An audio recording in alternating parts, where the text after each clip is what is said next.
আসামি রাজু, আপনার কিছু বলার থাকলে আপনি আদালতে বলতে পারেন।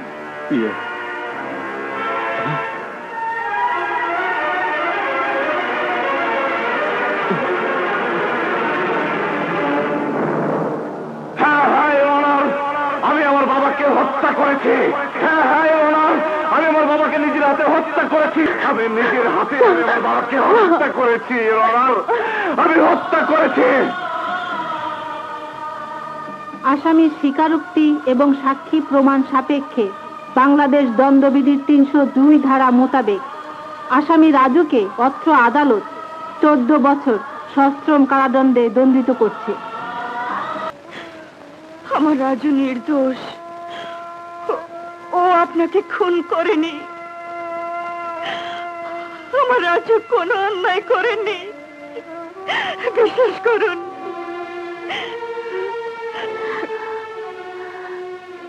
পপি, মা, আমি জানি রাজু ষড়যন্ত্রের শিকার। আমাকে সব খুলে বলুন মা। মাগো, রাজু আমাকে ওই শয়তানদের হাত থেকে বাঁচানোর জন্য সব সব দোষ নিজের মাথায় তুলে নিয়েছে। ও আমাকে বাঁচানোর জন্য আদালতে মিথ্যে বলেছে। ও ও আসলে নির্দোষ। রাজু ভাই, আমি সব জানি। আপনার মতো মানুষ এখানে পয়সা মরবো এ হয় না রাজু ভাই। তুমি, আমি সোনা মিয়া জন্মের পরে মারে খাইছি। ছোটবেলায় বাবারে সঙ্গ দোষে শয়তান হয়ে গেছি। আপনি ভালো মানুষ, আপনার যে করে হোক এখান থেকে বার করবই। কিন্তু কিভাবে দেখেন না কি করি? জেলার বেটা নতুন গুপ্তচরকে আমি চিনি। ওই নাপিত বেটাই গুপ্তচর।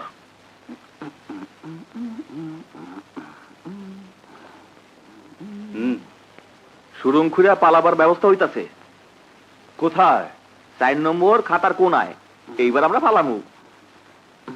কেউ যদি জেনে ফেলে? আরে কেউ জানবো না।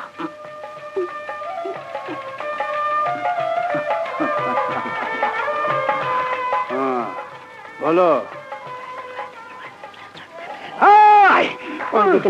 কি আমার জেলের মধ্যে সুরং? জি স্যার, আমি নিজের কানে ওদের সব কথা শুনে এসেছি স্যার। সুরং খোঁড়ার কাজ চলছে। সুরং খোঁড়ার কাজ চলছে, অথচ আমাকে ইনফর্ম করা হয়নি কেন? আমি তোমার মাথার খুলি উড়িয়ে দেবো। সরো, এসো। বলমি বলমি। Sorry. Thank you. Attention, attention. কোন দিকে? ওই যে টুকরির তলে। আচ্ছা।